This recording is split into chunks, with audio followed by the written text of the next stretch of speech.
Hello there, good morning to you, and welcome to this, your main newscast, right here on Kaieteur Radio 99.1 and 99.5 FM. My name is Joshua Van Slackman, and I'll now get to the news in details.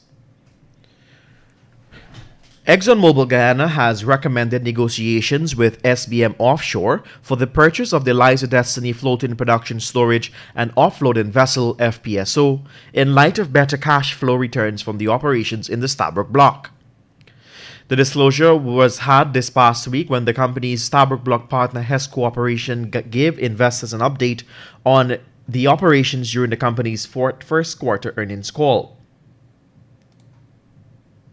This represents about a turn on the previously publicly stated position in February when SBM Offshore's Chief Finance Officer Douglas Woods had told shareholders, "We had commenced discussion with the client regarding the leases of the FPSOs in Guyana, which could have a significant impact on the timings of our future cash flows."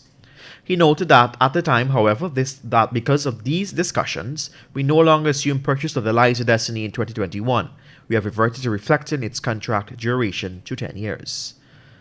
Get the full details in today's Kaieteur News. Meanwhile, the Ethnic Relations Commission, the Media Monitoring Unit, will launch an investigation into comments made recently by opposition parliamentarians Amanza Walton Desir and Kemraj Ramjachan during the Politics 101 program hosted by political scientist Dr. David Hines.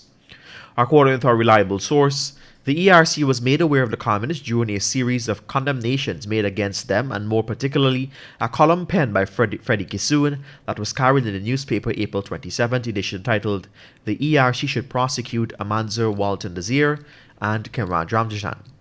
Kaieteur Radio learned that the ERC has since reached out for crucial pieces of information about the program that was broadcasted on Facebook, including the date, the time, and caption, if any. This is because the unit has made attempts to locate the video of the program, but they were futile. President Irfan Ali has announced a move by the government to issue new quarry licenses to satisfy the local demand for stone in the building and construction sector. During a press conference held at State House on Wednesday, President Ali pointed to potential for Guyana to supply the extraordinary demand given the construction boom locally. According to Ali, in the last few months, the construction boom has required the importation of an estimated 40% of the demand. The president disclosed that the stone import was valued at approximately $10 million when we can produce this locally.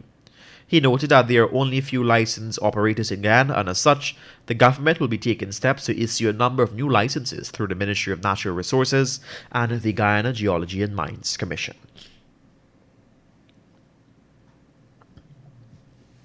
A Durban Street woman who was stabbed to death last night by her boyfriend, even as her son witnessed the incident, ran to find someone to save his mother. That boyfriend was discovered an hour later unconscious at the Georgetown Public Hospital Corporation. According to eyewitness reports, Nicola Wilson, 44, was killed yesterday when her boyfriend Lawrence Brummel turned up at her Lot 57 Durban Street Lodge home and reportedly accused her of being with someone else. Neighbor says that the quarrel reportedly broke out and Brummel attacked the woman. Wilson's 14-year-old son, who was sitting outside of the home at the time, was alerted by his mother's screams and reportedly saw the man over his mom with a knife. He sought to physically intervene to prevent the attack, but Lawrence attacked him too, and then he ran to get help. Get the full details in today's Kaieteur News. And according to the estimation of the Paris-based International Energy Agency IEA, solar energy has not only become the cheapest form of energy, but is also poised to become the king of global electricity markets. The intergovernmental organization, which works with countries around the world to shape energy policies for a secure and sustainable future, made this conclusion known in its recent publication of World Energy Outlook 2020. This document is a yearly study that allows the agency to map possibilities for the future. In the WEO 2020, the agency outlines the extraordinary turbulent impact of the coronavirus on the now highly uncertain future of global energy use over the next 2 decades. The IEA, in its highly influential annual outlooks, offers 4 global energy pathways to 2024, all of which sees a major rise in renewables. The IEA's main scenario has 43% more solar output by 2040 than expected in 2018, partially due to detailed new analysis showing the solar power is 20 to 50% cheaper than thought. And according to police reports, about 11 hours 20 on Friday, driver Moram Prasad arrived at the bond located at Fowles East Coast, Demerara, in a motor car PHH 3399.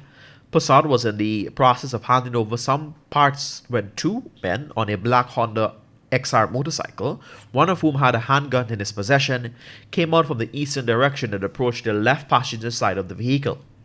The pillion rider reportedly dismounted the motorcycle, took out the black handgun, discharged a round into the air and demanded that Prasad hand over cash, to which he complied. As seen in the video of the incident posted on news website, Prasad exited the vehicle and ran into the bond. The bandit then proceeded to search the vehicle, taking one Samsung cellular phone valued at $50,000, one gold ring valued at $60,000, and two excavator filters valued at $30,000. After acquiring the items, the suspect then mounted the motorcycle and the two escaped. And a money changer, David Wilson, was robbed by two bandits yesterday on the corner of American Street and Avenue of the Republic. According to eyewitness, Wilson, 49, of Eccles, East Bank, Demerara, usually conducts businesses further down American Street, but because of Labor Day holiday, he went to Avenue of the Republic corner to better attract customers. While he was there around 11 hours 30, two men on a black Honda XR motorcycle without a number plate rode up to him. Wilson approached them, raising his hands in the gesture indicating he has money to change. According to the eyewitness, the pillion rider then according to eyewitness, the pillion rider of the bike came off, approached Wilson and demanded that he hand over the cash in his hand. The bandit then took a gun from his waist, shot the money changer once to his leg, and proceeded to rob him of $600,000 in cash. The bandit subsequently joined his accomplice on the motorcycle, and the two escaped along the Avenue of the Republic. Both bandits were reportedly attired in construction vests while conducting the robbery. Investigations are ongoing. And finally, at this time, the Ministry of Health yesterday reported that two new COVID-19 fatalities, a 71-year-old woman from Region 8 and a 73-year-old woman from Region 10. In its press release, it stated that both persons died whilst receiving treatment at the medical facility. With an alarming increase into deaths at an average of 2 deaths being recorded each day, very soon Ghana will surpass the 300 benchmark. The Ministry of Health also reported 121 new COVID infections via its daily dashboard yesterday, which shows a total number of confirmed cases increasing to 13,404.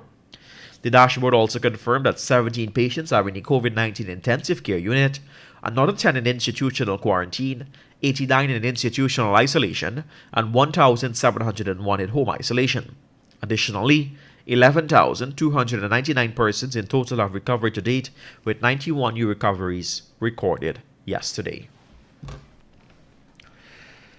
And with that, we've come to the end of your main newscast right here on Kaieteur Radio 99.1 and 99.5 FM.